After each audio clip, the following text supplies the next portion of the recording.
जी शुरू करें। अल्हम्दुलिल्लाहि रब्बिल आलमीन वस्सलातु वस्सलामु अला सय्यिदिल अंबिया वल मुरसलीन अम्मा बाद फ़अऊज़ु बिल्लाहि मिनश शैतानिर रजीम बिस्मिल्लाहिर रहमानिर रहीम।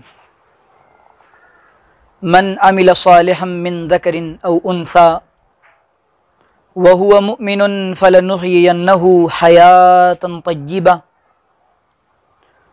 वक़ाल नबी सल्लल्लाहु अलैहि वसल्लम अद्दुनिया कुल्लुहा मता व खैरु मताइद दुनिया अल-मरअतुस सालिहा।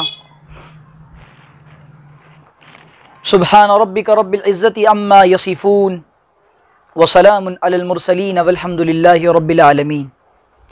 अल्लाहुम्मा सल्लि अला सय्यिदिना मुहम्मद व अला आलि सय्यिदिना मुहम्मद व बारिक व सल्लिम।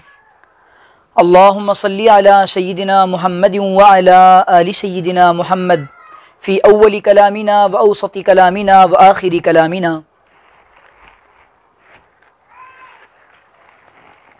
दुनिया में दो ही तरह की असनाफ़ हैं इंसानों में,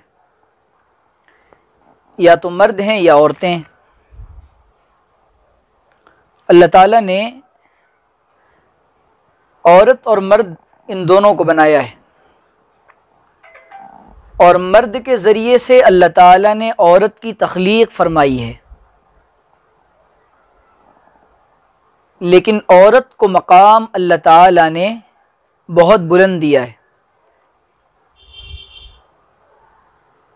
और औरत जब माँ बन जाती है और किसी बच्चे की जब पैदाइश होती है तो अल्लाह को उस पर भी बड़ा प्यार आता है। औरत का असल मकसद दुनिया के अंदर इंसान की तरबियत और इंसान को अच्छा बनाना है। मर्दों का काम है बाहर जाना, कमाना, पैसे लाना, खानगी ज़िंदगी को अच्छा बनाना और वेल सेटल लाइफ देना, ये मर्दों का काम है। औरत का काम है कि मर्द तो जिस्म की निगहदाश्त करेगा, जिस्म की परवरिश करेगा, लेकिन औरत इंसान के किरदार की परवरिश करती है और इंसान के किरदार की तरबियत करती है।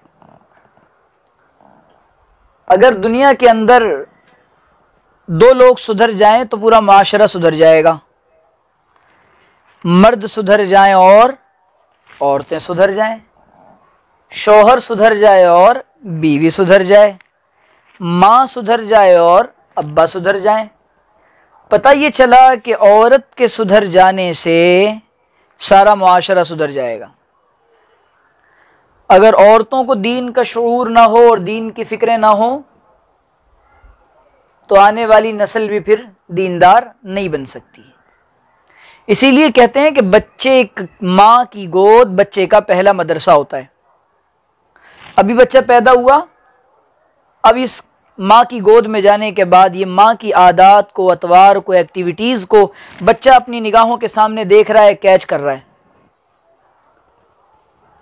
हमारे यहाँ जो आम तौर पे गलती होती है वो ये होती है कि हम बच्चे की तरबियत तो कर रहे हैं लेकिन अपनी तरबियत नहीं कर रहे। माँ नेक होती है तो औलाद भी नेक होती है। एक आदमी के यहाँ बच्चा पैदा हुआ, एक अल्लाह वाले के पास गया, उसने कहा हज़रत बच्चा पैदा हुआ है। हज़रत ने फरमाया अब तू नेक बन जा और अपनी बीवी से कहे कि तू भी नेक बन जा। तू अगर नेक बन जाए, तेरी बीवी नेक बन जाए तो बच्चा ऑटोमेटिक नेक बन जाएगा। बच्चे जो होते हैं ये आपकी बातों से नहीं सीखते ज़्यादा, आप जो इनको सिखाते हैं वो तो कम सीखते हैं, आप जो कुछ करते हैं ये उससे सीखते हैं। जब बच्चा माँ के पेट में होता है, माँ की एक एक आदत का असर उस बच्चे पर मुनाकिस होता है, उस बच्चे पर पड़ता है। माँ को इसका ख्याल नहीं होता। टीपू सुल्तान रहमतुल्लाह अलैह जो इतने बड़े आदमी थे और आज पूरी दुनिया के मुसलमान उनका नाम लेते हैं, शेर मैसूर।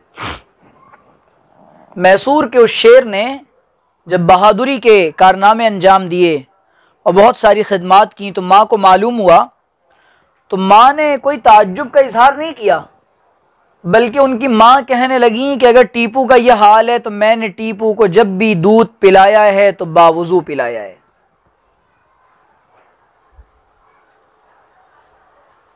और हज़रत अब्दुल कादिर जीलानी की वालिदा ने अपने बेटे को झूठ से बचाने के लिए क्या नसीहत की थी कि तेरी आस्तीन में पैसे तो सी रही हूँ, और अगर बेटा लेकिन झूठ नहीं बोलना।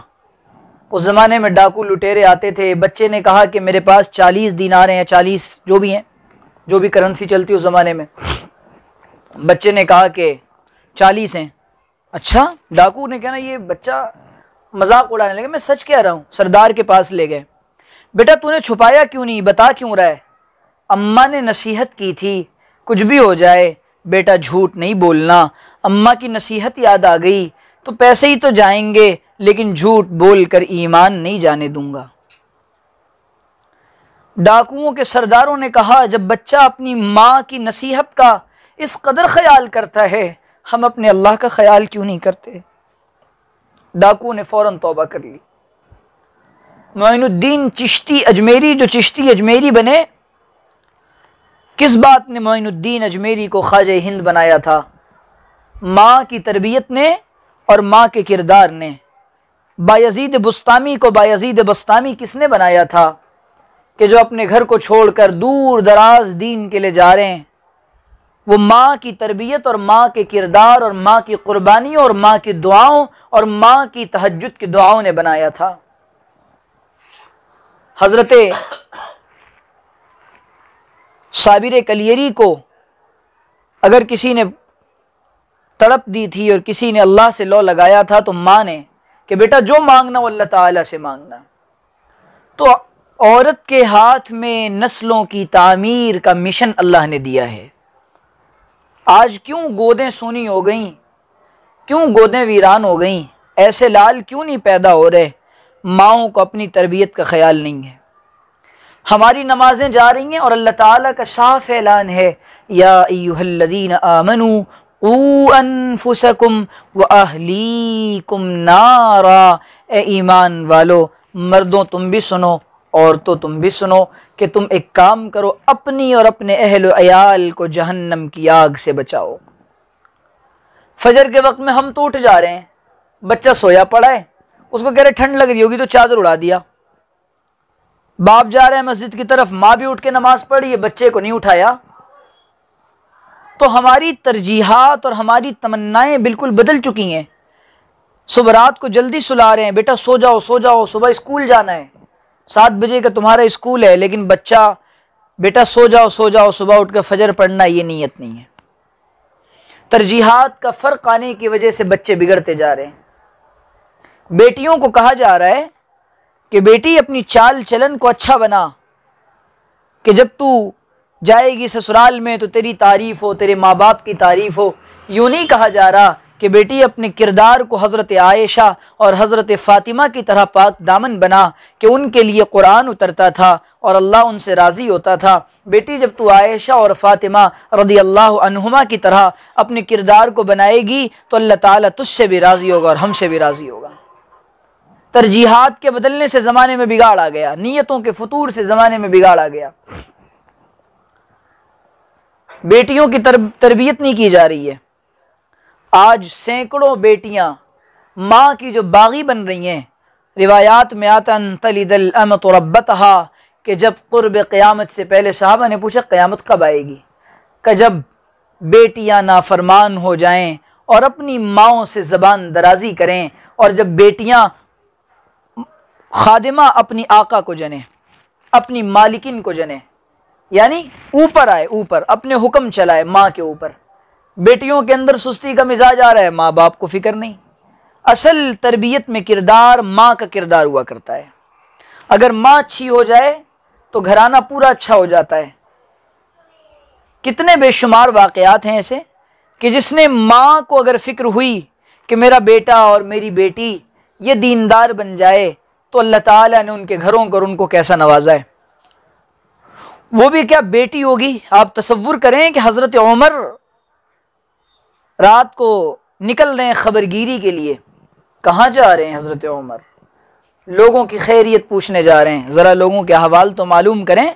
उमर जैसा भी कोई बादशाह होगा, खलीफा होगा, जो लोगों की खैरियत रात को 3 बजे जाकर मालूम कर रहा है, शहरी का वक्त शुरू होने वाला है, सुबह का वक्त शुरू होने वाला है, आवाज़ आ रही है बेटा जल्दी करो, उठो, सुबह होने से पहले पहले दूध में पानी मिला दो। अम्मा नहीं नहीं नहीं कह रहे हैं, वो अम्मा कहती है कि बेटा पानी मिलाओ, कि खलीफा ने मना किया अम्मा पानी नहीं मिलाना है, ये करप्शन है, ये बदउनवानी है, दूध को खालिस बेचो, क्या होगा, कम आएगा पैसा। का खलीफा थोड़ी देख रहा है, हजरत उमर सुन रहे हैं, खलीफा थोड़ी देख रहा है, खलीफा तो नहीं देखता, लेकिन खलीफा का अब्बा तो रब्बा तो देखता है, खलीफा का रब तो देख रहा है ना, उमर का अल्लाह तो देख रहा है ना, मेरा और आपका अल्लाह तो देख रहा है ना। हजरत उमर को ये बात पसंद आ गई, फरमाने लगे इससे अपने बच्चे का निकाह करूंगा। और उन्हीं की नवासे हजरत उमर इब्न अब्दुल अजीज हैं। जब माएँ ऐसी नेक और दीनदार होती हैं, अल्लाह ताला 7 नस्लों में दीन को मुंतकिल फरमाते हैं। हजरत खंसा रदी अल्लाह ताला अन्हा, ऐसा मिजाज था दीन पर लगने का, मिटने का, लगाने का, आगे बढ़ने और बढ़ाने का और अपना सब कुछ कुर्बान करने का, कि हजरत खंसा रदी अल्लाह ताला अन्हा अशार पढ़कर अपने 4 बेटों को आगे भेजा, जाओ अल्लाह के लिए लड़ो, जाओ अल्लाह के लिए लड़ो। एक गया शहीद हो गया, दूसरा गया शहीद हो गया, तीसरा गया शहीद हो गया, चौथा गया शहीद हो गया। खुशी से कहने लगी क़यामत के दिन 4 शहीदों की माँ कहलाऊंगी, क़यामत के दिन 4 शहीदों की माँ कहलाऊंगी। यूं कह रही हैं कि अगर मेरे बेटे अल्लाह के लिए इस वक्त शहीद ना हुए तो मुझे ताने ना मिले कि तेरे 4 घर में जवान बेटे थे और वो दीन के लिए ना लग सके। सहाबियात का कैसा जज्बा बना था, सहाबियात हुजूर के सामने आकर अपना नन्ना सा बच्चा देकर कहती हैं हुजूर मेरे पास लगाने के लिए कुछ और है तो नहीं, मेरा ये मासूम सा बच्चा ले जाएं, जब आपके पास कोई तीर आकर लगेगा अल्लाह के रसूल इसको आगे कर दीजिएगा। जब आप पर कोई तीर आकर लगेगा, मैं कुछ और तो नहीं दे सकती, मैं कुछ और तो कुर्बान नहीं कर सकती, मेरे इस नन्हे से बच्चे को ले जाएं, इसको कुर्बान कर दीजिएगा। जब वो जज्बात बने थे तो दीन बहुत तेजी के साथ फैला था। आज हम माओं के जज्बात नहीं बने, बेटियों के जज्बात नहीं बने, जिसकी वजह से दीन तेजी से नहीं फैल रहा है, दीन मिट रहा है घरों से। बच्चियों के साथ बैठकर मुज़ाकरे नहीं कर रहे कि मेरी बेटी, क्या अल्लाह के रसूल ने मिजाज बनाया था हजरत फ़ातिमा का। हुजूर अक़दस सल्लल्लाहु अलैहि वसल्लम थके हारे आ रहे हैं, अल्लाह के रसूल दूर से दावत देकर आ रहे हैं, हुजूर अक़दस सल्लल्लाहु अलैहि वसल्लम पर ओजड़ी डाल दी गई और 3 मील तक हुजूर के गले में फंदा डालकर मक्के में घुमाया जा रहा है। हजरत जब हुजूर सजदे में गए, आप पर घोड़े की और ऊंट की लीद को डाल दिया गया, इतनी वजनी कि हुजूर उठ नहीं पा रहे हैं। हजरत फ़ातिमा आती हैं, अपने नन्हे नन्हे हाथों से साफ कर रही हैं, बाबा जान ये क्या हो गया, प्यारे अब्बा ये क्या हो गया, ए सरवर कौनैन ए मुस्तफ़ा सल्लल्लाहु अलैहि वसल्लम। प्यारे अब्बू हज़रत फ़ातिमा को गले लगाकर मोहम्मद अरबी कहते हैं, मेरी बेटी फ़ातिमा थोड़ा तू सब्र कर ले, थोड़ा तेरा बाप मोहम्मद सब्र कर लेगा, और सुनो तेरे बाप का लाए हुआ ये दीन हर कच्चे पक्के मकान में जाएगा, हर कच्चे पक्के मकान में जाएगा। जब हुजूर मिजाज बना रहे हैं, अल्लाह के रसूल के पास हज़रत अली हज़रत फ़ातिमा को मालूम हुआ, ओहो तरबियत इसको कहते हैं। मालूम हो हुजूर के पास गुलाम आए, खुद्दाम आए हैं, चलो हुजूर से जाकर कहते हैं चक्की पीसते पीसते थक जाती हूँ, पानी निकालते निकालते थक जाती हूँ, अली भी थक जाते हैं, मैं भी थक जाती हूँ। हुजूर के पास जा रहे हैं, कायनात के सरदार के पास, कायनात के सरदार के पास जब हुजूर जा रहे हैं, हुजूर के पास जब हज़रत अली और फ़ातिमा आते हैं, हज़रत अली और फ़ातिमा रज़ी अल्लाह ताला अन्हा कहते हैं हुजूर हमने सुना है ग़ुलाम आए हैं, हमें दे दीजिए, बड़ी ज़रूरत है, बड़ा मामला है। हुजूर कहते हैं क्या मैं तुम्हें ग़ुलाम से बेहतर चीज़ न बता दूँ। मेरी बेटी फ़ातिमा और अली 33 मरतबा सुबहान अल्लाह, 33 मरतबा अल्हम्दुलिल्लाह और 34 मरतबा अल्लाहु अकबर पढ़ लेना, ये ग़ुलाम से ज़्यादा बेहतर है। जब दुनिया की तरफ सहाबा का मिजाज आ रहा है, सहाबियात का मिजाज आ रहा है, तो अल्लाह के रसूल यूं दीन की तरफ मिजाज मोड़ते हैं और दिल मोड़ते हैं कि ग़ुलाम क्या है, वक्ती चीज़ है। ऐसा ख़जाना बताता हूँ जिससे, और ऐसी तरबियत हुई थी, ऐसी तरबियत हुई थी घराने की, हुजूर ने ऐसी तरबियत फरमाई थी, खाने की मेज़ पर बैठे हैं और खाने के लिए दस्तरखान पर बैठे हैं, फ़कीर आता है, बाबा कुछ दे दो, भूखा हूँ, कुछ भी नहीं खाया, एक या दो रोटी है, हज़रत अली ने दे दी, हज़रत फ़ातिमा ने भी दे दी, हज़रत हसनैन की भी रोटी दे दी। क्या हुआ? कुछ नहीं, आज फाका कर लेंगे। ऐसा तरबियत का मिजाज बनाया था, ऐसी तरबियत की थी। तो माएँ और जब बाप और जब घर के बड़े अपने बच्चों की तरबियत यूं करते हैं, फिर उनका मिजाज अच्छा बनता है।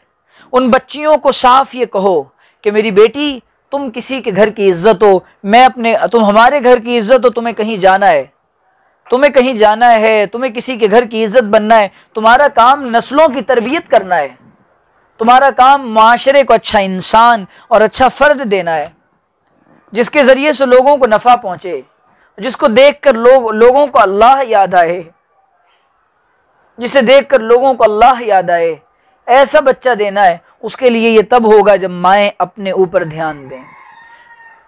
तो अच्छा, बड़ा औरतों का तो अल्लाह को मनाना बड़ा आसान है, बड़ा आसान है औरतों का अल्लाह को मनाना। बाजार में एक बांदी बिक रही थी, खरीदने वाला आया, उस गुलाम बांदी और कनीज़ा को ख़रीदा और लेकर घर गया। उसके बाद उसको उसके मकान में दे दिया। बीवी ने देखा, नोट किया कि ये तो बड़ी अजीब व गरीब है और इसके मामलात बड़े अजीब व गरीब हैं, और ये अजीब बिल्कुल इसका हाल है, ये आम बांदियों जैसी नहीं है। उसको उसके कमरा दे दिया। दिन भर काम कर रही है, थक रही है, रात का वक्त है, तहज्जुद में उठकर अपने अल्लाह से आवाज़ारी कर रही है। आवाज़ारी करने के बाद 1 दिन 2 दिन 3 दिन गुजरा, देखो लाइट जल रही है और शमा रोशन है। घर का मालिक गया, उसने देखा चुपके से, वो दुआएं कर रही है, उसकी तरफ नूर आ रहा है और अल्लाह से आवाज़ारी कर रही है, दुआएं कर रही हैं, बातें कर रही है। उसको पता चल गया कि कोई मुझे देख रहा है। जब उसको मालूम, उसने सुबह को बुलाया और कहा कि आज से तू आज़ाद है और मैं तुझे आज़ाद करता हूँ, तेरा तो अल्लाह के साथ बड़ा अच्छा मामला है। कहने लगी, मेरा वो मामला मेरे अल्लाह के साथ था, अब मखलूक के सामने आ गया। मुहिब और महबूब की बातें राज में रहें तो अच्छा होता है, अगर वो राज से बाहर हो जाएं और उस राज का इफ्शा हो जाए तो अच्छा नहीं होता। लिहाजा मैं अब इस दुनिया में रहना नहीं चाहती। चीख मारी और इंतकाल कर गई। ऐसा मिजाज बना था बांदियों के अंदर और गुलामों के अंदर और उन सहाबियात के अंदर। कितने वाक़यात सुनाए आपको सहाबियात के और उन अल्लाह की नेक बंदियों के। हज़रत राबिया बसरिया रहमतुल्लाहि अलैहा का वाक़या किसने नहीं सुना। आज हमारी हुजूर ने फरमाया कि 2 बातें ऐसी हैं जिसकी बिना पर मैंने जहन्नम में औरतों की कसरत देखी है। एक ये लान तान बहुत करती हैं और नाशुक्री बहुत करती हैं। लान तान बहुत करती हैं और नाशुक्री बहुत करती हैं।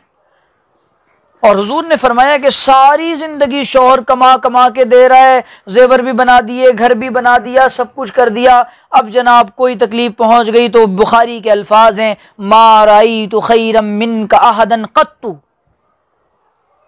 ओहो, इतनी अजीब बात। हुजूर कैसे इंसानी नफ्सियात और साइकोलॉजी से कैसे वाकिफ हैं। आप औरत की नफ्सियात को आपने पकड़ा, आपने फरमाया एक जुमला, हालांकि हुजूर की बीवियों ने ऐसा कभी नहीं कहा, ये आम इन औरतों की बात। मा राई तो खैरम मिन का अहदन कत्तु, मैंने तो कभी तुझसे कोई भलाई पाई ही नहीं, मैंने तो कभी तुझसे कोई भलाई पाई नहीं। सारा गम, सारी परेशानियां मुझ पर ही आती हैं, सारी टेंशन मुझे ही देते हो। उस बेचारे ने जेवर भी बना दिया, घर भी दे दिया, बच्चे भी प्यारे प्यारे मिल गए, सारी चीजें मिल गई, एक बार तकलीफ पहुंच गई। तो इसीलिए फरमाया औरतें नाशुक्री बहुत करती हैं। तो शुक्र का ऐसा मिजाज होना चाहिए कि अल्लाह ताला की नेमतों पर हम शाकिर और साबिर रहें।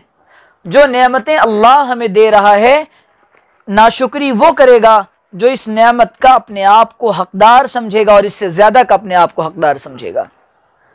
एक घूंट पानी के हकदार हैं, सारी जिंदगी सजदे में गिर जाएं, उसके बावजूद अल्लाह की नेमतों का हक अदा नहीं हो सकता। एक घूंट पानी का हक अदा नहीं हो सकता, और वो अल्लाह ताला इतनी नेमतें दे रहा है, उसके बावजूद नाशुक्री कर रहे हैं। तो नाशुक्री से बहुत अपने आप को बचाएं और जो अल्लाह दे उस पर राजी रहें। और औरतों का तो अल्लाह को मनाना बड़ा आसान है। हुजूर ने फरमाया कि जो औरत 5 वक्त नमाज पढ़ती है, अपने नफ्स को का ख्याल रखती है, शौहर के साथ खयानत नहीं करती, अपने शौहर की जेब में खयानत नहीं करती और घर में रहती है, पर्दे का एहतमाम करती है, आपने फरमाया कि उस पर जन्नत वाजिब हो गई। इतना आसान है औरत का जन्नत को वाजिब कराना, लेकिन हम समझ नहीं रहे बात को। इतना आसान है। शोहरों की नाफरमानियों का मिजाज बढ़ता जा रहा है। हुजूर ने फरमाया कि अगर मैं किसी को हुक्म देता कि वो किसी को सजदा करें तो वो अपने शोहरों को सजदा करें। वो मकाम है कि ये तो मजाजी रब है ना, सारा निज़ाम शोहर चला रहा है घर का, अल्लाह ताला इसके ज़रिए से चलवा रहा है, लेकिन शोहर की नाफरमानियाँ। और घर क्यों टूट रहे हैं आज, खुशहाल ज़िंदगी क्यों नहीं है। यहाँ मियाँ और बीवी घर के अंदर गाड़ी के दो पहियों की तरह हैं, आगे वाले को भी कॉम्प्रोमाइज़ करना पड़ता है, पीछे वाले को भी कॉम्प्रोमाइज़ करना पड़ता है, दोनों को साथ में चलना पड़ता है। अगर दोनों में से कोई एक कहे कि मैं नहीं चलता तो गाड़ी रुक जाएगी। और याद रखिएगा, मोमिन की ज़िंदगी सब्र और शुक्र के दरमियान गुजरती है। जब अल्लाह दे तो शुक्र कर लें, और जब अल्लाह ना दे और रुक जाए तो सब्र कर लें। ऐसे ज़िंदगी का पहिया और ज़िंदगी की गाड़ी आसान हो जाएगी। तो ये इतनी सी बात है। अब रहा बच्चियों की तरबियत का मामला, ये अल्लाह ताला ने आप लोगों पर फ़र्ज़ किया है। आज जो हद से ज़्यादा तलाक़ों का रेशो बढ़ रहा है वो तरबियत ना होने की वजह से बढ़ रहा है। तरबियत ना होने की वजह से बढ़ रहा है कि अगर तरबियत हो और ये बच्चियां नेक बन जाएं, माँ बाप ये कहते हैं कि भाई, पहले माँ बाप ये कहते थे कैसे भी हालात आ जाएं तुम्हें वहीं रहना है, तुम्हारा जनाजा अपने शौहर के घर से उठेगा। आज माँ बाप कहते हैं कोई बात हो फ़ौरन फ़ोन करो, गन लेके पहुंच जाएंगे इंशाअल्लाह। वो दामाद नहीं है, गोया कि उसके ऊपर हमने एक बोझ बनाकर भेजा है, आपको इम्तिहान के लिए भेजा उसको कि मेरी बेटी को तू संभाल सकता है या नहीं संभाल सकता। और हमारे माशरे का, सोसाइटी का अलमिया और ट्रेजेडी ये है कि हमारे घर की बेटियां 25 साल के नौजवान से वो कुछ एक्सपेक्टेशन और तवक्को करती है जो उसका बाप 50 साल में नहीं दे सका। बहुत अहम बात कह रहा हूं। 50 साल में जो अब्बा नहीं दे सका वो 25 साल के नौजवान से तमन्ना कर रही है। अब्बा को जहां पहुंचने में 50 साल लग गए, गाड़ी दिलाने में और गाड़ी में घुमाने में, अभी आके कह रही है मैं तो गाड़ी में घूमती थी और मेरे यहाँ ये ऐश था। तो कब दिया था आपके अब्बा ने? अम्मा से पूछो उन्होंने कितनी तकलीफ उठाई है। तो अपनी बच्चियों का मिजाज ऐसा बनाएं, उसको इतना ऐश ना दें कि वो अपने शौहर के यहाँ जाकर हालात की वजह से तुम्हारे घर आकर बैठ जाए। और आजकल बच्चियों के मिजाज में जो दीनी रुझान नहीं है, यह हमने बनाया है। हमने उनके अंदर दुनिया की तालीम की और दुनिया की इतनी अजमत डाल दी है कि ना दीन पसंद आता है, ना दीनदार लोग पसंद आते हैं, ना दाढ़ी वाला पसंद आता है। और फिर बिलाखिर नतीजा और ज़िंदगी भाई, जितने निकाह और जितनी शादियां पैसों और दौलत की बुनियादों पर होते हैं, वहाँ फसाद होता है, फितना होता है, खुशियाँ नहीं आती। मैं हज़ार करोड़ के मालिकों से मिला हूँ, उन्होंने अपने घर की बेटियों के जो हालात मेरे सामने रखे वो खुश नहीं है, वो खुश नहीं है। शौहर शराब पीता है, उसको दीन का पता नहीं। जो अल्लाह के हुकूक अदा नहीं करेगा वो तेरी बेटी के भी हक अदा नहीं करेगा। जो अल्लाह से डरने वाला नहीं होगा वो तेरी बेटी के हक में भी अल्लाह से डरने वाला नहीं होगा। तो ये दीन, ये फर्स्ट प्रायोरिटी है हमारी, पहली तरजीह है ये हमारी। ये सिखाएं अपनी बच्चियों को।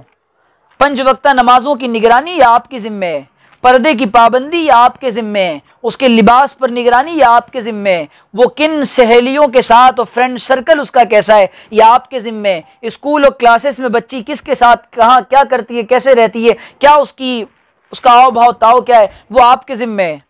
अगर आपने इस पर कोशिश नहीं की तो फिर वो बच्ची हाथ से निकल जाती है, फिर आकर रो रहे होते हैं। आज जो इर्तिदाद के वाक़यात सामने आ रहे हैं, फलानी फलां के साथ भाग गई, फलां कन्वर्ट हो गई, उसने इस्लाम छोड़ दिया, क्यों? कौन है इसका जिम्मेदार? इसके जिम्मेदार मैं, आप, माँ बाप, मुआशरा, सोसाइटी के बड़े लोग हैं। सबसे पहले माँ बाप जिम्मेदार हैं। फिर आपने जिन स्कूलों का, जिन तालीम गाहों का और जिन दरसगाहों का इंतखाब किया है, वो दरसगाहें तालीम के लिए नहीं बनाई गई, वो आपके बच्चों के ईमान के लूटने के लिए बनाई गई हैं। वो निज़ाम तालीम और वो एजुकेशनल सिस्टम और ये मुरव्वजा निज़ाम तालीम, ये मॉडर्न एजुकेशन सिस्टम लाया इसीलिए गया है कि लोगों को मॉडर्न बना दिया जाए, लिबरल बना दिया जाए और इनको ऐसा बनाया जाए कि इनके नज़दीक दीन और धर्म की कोई अहमियत ना रह जाए। तो आप सबसे पहले तो अपनी बच्चियों के घर के अंदर दीनी माहौल बनाएं। इसके लिए रोज़ाना की तालीम ज़रूरी है। कभी उसको बताया है कि बेटा कब्र हशर का भी कोई मामला है? कभी उसको बताया है? नहीं बताया। नमाज में सुस्ती करने पर क्या नुकसानात है, कभी बताया है? और जिसकी ज़िंदगी में नमाज नहीं होती वो खुशहाल ज़िंदगी नहीं गुजार सकता। जिसकी ज़िंदगी में माँ बाप का अदब, जो बच्चियाँ माँ बाप से ज़बान दराजी कर रही है, वो अपने शौहर से जाके ज़बान दराजी करती है। आजकल के लड़के नखरे उठाने वाले नहीं होते, उनको बताओ कि बेटा ज़िंदगी बर्दाश्त से कटती है। ज़िंदगी तो कटती है नज़रअंदाज से और बर्दाश्त से। ये दोनों चीज़ें, इग्नोरेंस और टॉलरेंस, ये दोनों चीज़ें ख़त्म हो गई हैं, दोनों चीज़ें ख़त्म हो गई हैं। न शौहर बर्दाश्त करने को तैयार, न बीवी बर्दाश्त करने को तैयार। एक तरफ नरम एक तरफ गरम मामला हो तो चल जाए ना। और हज़रत थानवी तो बड़ी अजीब बात फरमाते थे, मर्दों से कहते थे कि भाई मर्दों तुमको बीवी बनना पड़ेगा। वो जो कहे जी मैं हाजिर हूं, जी अच्छा जी अच्छा, क्योंकि औरतें तो सुधरने को तैयार नहीं है। तो बात इतनी सी है कि नमाजों की पाबंदी के साथ घर के अंदर जब तक माहौल नहीं बनाएगा, औरत का दीन नस्लों तक सफर करता है, मर्द का दीन चौखट तक रहता है। आले रसूल जो चली हजरत फातिमा से चली है, हजरत फातिमा के साहबजादे हजरत हसनैन से चली है। तो ये जो अल्लाह ताला ने औरत को जो मकाम दिया है वो इस्लाम ने दिया है। इस्लाम के आने से पहले औरत का क्या हाल था सारी दुनिया जानती है। औरत को दफन कर दिया जाता था, जिंदा दफन कर दिया जाता था, जिंदा जला दिया जाता था। और अभी करीब ज़माने में मराठा हुकूमत तक से पहले औरत को सती किया जाता था, और औरत को बाज़ दफ़ा उसके सर के बालों को उतार दिया जाता था, और अगर शौहर मर जाए तो बाज़ दफ़ा उसी आग में उसको झोंक दिया जाता था। ये औरत के साथ नाइंसाफ़ी थी। इस्लाम ने आने के बाद ये बदनाम किया जा रहा था कि जन्नत से हज़रत हव्वा की वजह से हज़रत आदम निकले थे। इस्लाम ने और कुरान ने इस इल्ज़ाम और तोहमत को धोया कि सिर्फ हज़रत हव्वा की गलती नहीं थी, बल्कि हज़रत आदम और हज़रत हव्वा दोनों इस काम में बराबर के शरीक थे। दोनों को कहा गया था वला तक़रबा हाज़िही शजरा, देखो उस दरख्त के करीब नहीं जाना, तो दोनों ने खाया था, हज़रत हव्वा ने नहीं बहकाया था। ये गलत बात है। औरत तो काबिल तकरीम है, काबिल एहतराम है, इसका मकाम अल्लाह ताला ने कितना बुलंद बताया है। ये माँ है तो इसके चेहरे को देख, तुझे मकबूल हज का सवाब मिलेगा। ये बेटी है, इसकी परवरिश कर, हुजूर ने फरमाया 2-3 बेटियां परवरिश करो, जन्नत में मेरे पड़ोस में आओ। हुजूर ने फरमाया बहन तलाक याफ्ता हो के तेरे घर आ जाए, बेटी उसका इंतज़ाम कर, मेरे नज़दीक सबसे बेहतर घराना है। हुजूर को जिसने दूध पिलाया था उनकी बेटी हज़रत शीमा आ रही हैं, हुजूर अपनी चादर मुबारक को फैला दे रहे हैं। यह औरत का मकाम और औरत का एहतराम है। तो अपने मकाम को औरतें तो पहचाने, औरतें अपने मकाम को पहचाने कि क्या मकाम है और क्या स्टेटस है औरत का, वुमेन का इस्लाम के अंदर। अगर हमने ये जो हालात आज पूरी दुनिया में चल रहे हैं, इसमें सबसे ज़्यादा घरों की तालीम, आप 10 मिनट अपने बच्चों और बच्चियों को बिठाएं और उसके बाद उनसे दीनी बातें पूछें, उनके सामने किसी किताब की तालीम करें, उनके सामने किसी आलिम दीन का बयान चलाएं, और उसके बाद अल्लाह से रो रो कर दुआएं मांगें। दुआओं के बग़ैर अत्तार हो रूमी हो राज़ी हो के गज़्ज़ाली, अत्तार हो रूमी हो राज़ी हो के गज़्ज़ाली, कुछ हाथ आता नहीं बेआह सहरगाही। रातों को रोए बगैर अल्लाह कुछ नहीं देता। फरीदुद्दीन अत्तार, हज़रत रूमी और हज़रत इमाम गज़्ज़ाली और इन जैसे लाखों औलिया जो बने, ये माओं की रातों के हवजारी से बने। और ये ख़ुद भी जब इन्होंने अपनी माओं को देखा रातों को रोते हुए, अल्लाह ताला ने इनकी तरबियत ऐसी फरमाई कि ये भी रातों को रोने वाले बन गए।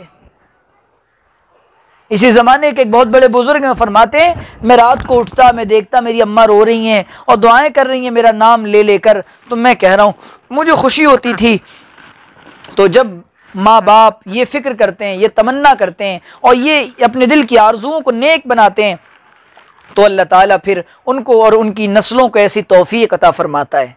तौफ़ीक़ के मिलने के लिए हुस्न अमल का होना ज़रूरी है, तौफ़ीक़ के मिलने के लिए हुस्न नीयत का होना ज़रूरी है, तौफ़ीक़ के मिलने के लिए हुस्न इरादा ज़रूरी है, तौफ़ीक़ के मिलने के लिए कोशिश और मेहनत ज़रूरी है, तौफ़ीक़ के मिलने के लिए सबब के बनाने की तरफ दौड़ना ज़रूरी है, तौफ़ीक़ के मिलने के लिए तलब और तड़प ज़रूरी है। तो बस गुजारिश इतनी सी है कि अल्लाह ताला ने औरत को एक मकाम दिया और औरत का मिशन है तामीर इंसानियत और तामीर शख्सियत और औलाद की तरबियत और अपने मुआशरे को एक अच्छा इंसान देना, कि जब आपका बच्चा और आपकी बच्ची कहीं जाए तो कल लोग कहें कि फ़लाँ का बेटा और फ़लाँ की बेटी है। अल्लाह ताला से दुआ है कि अल्लाह ताला समझने की, अमल करने की तौफ़ीक़ अता फ़रमाए। मुख्तसर सी दुआ कर लें।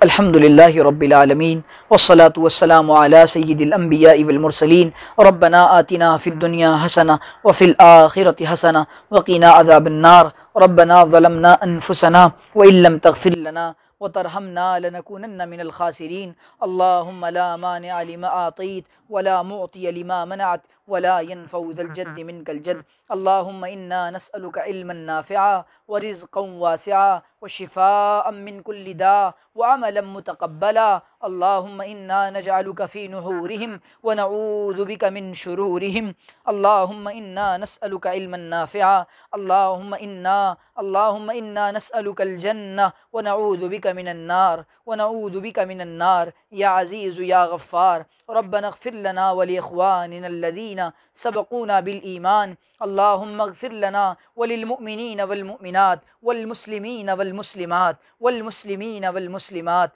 ए प्यारे अल्लाह, हम आपके आजिज़ और मिस्कीन बंदे और बंदियाँ हम आपके दरबार में हाजिर हैं। अल्लाह, ज़ाहिर में तो हम आपके बंदे हैं, हकीकत में बड़े गंदे हैं। हमें अपने गंदे होने का एतराफ़ है, हमें अपने गंदे होने का इकरार है, हमें अपने गंदे होने का ख्याल है। अल्लाह, हम आपके सामने आकर आज अपने अपने अपने हाथों, गंदे हाथों को लेकर अल्लाह उठाए बैठे हैं। अल्लाह, आपके सामने बैठकर हम आपसे कह रहे हैं, ए प्यारे अल्लाह, हमें माफ़ फरमा दीजिए।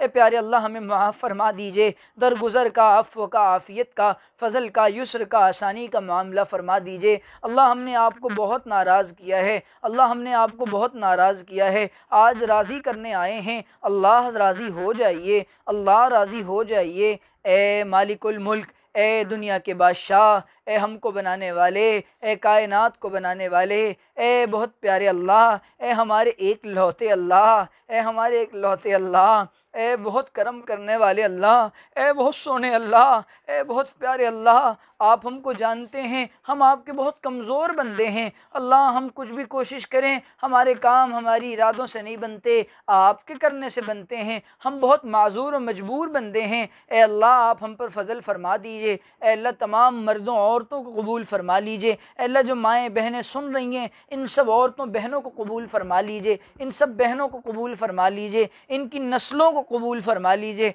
ए अल्लाह, हमको भी नेक बना दीजिए, हमारी औलादों को भी नेक बना दीजिए। अल्लाह, हमारी औलाद को हमारी आँखों की ठंडक बना दीजिए। ए अल्लाह, औलाद की शोखियों से और औलाद की तल्ख़ बोलियों से हमारे सीने छलनी होने से बचा लीजिए। औलाद की तरबियत अच्छी कर दीजिए। ए रब्बे करीम, आपसे बेहतर तरबियत करने वाला कोई नहीं। आप हमारी भी इस्लाह फ़रमा दीजिए, हमारी औलाद की भी इस्लाह फ़रमा दीजिए। ए अल्लाह, इस्लाह का सामान अता फ़रमा दीजिए। इस्लाह के लिए जो रास्ते हैं, उन रास्तों पर चला दीजिए। ए अल्लाह, जिन रास्तों से शैतान गुमराह करता है, उन तमाम रास्तों से बचा लीजिए, उन तमाम रास्तों से बचा लीजिए। ए अल्लाह, अपनी फ़ज़ल अपने अपने हिफ्ज़ अमान में रखिए। ए रब्बे करीम, आने वाली तमाम माओं को हज़रत खंसा जैसा, हज़रत हफ्सा जैसा, हज़रत सौदा जैसा जज्बा अता फ़रमा दीजिए।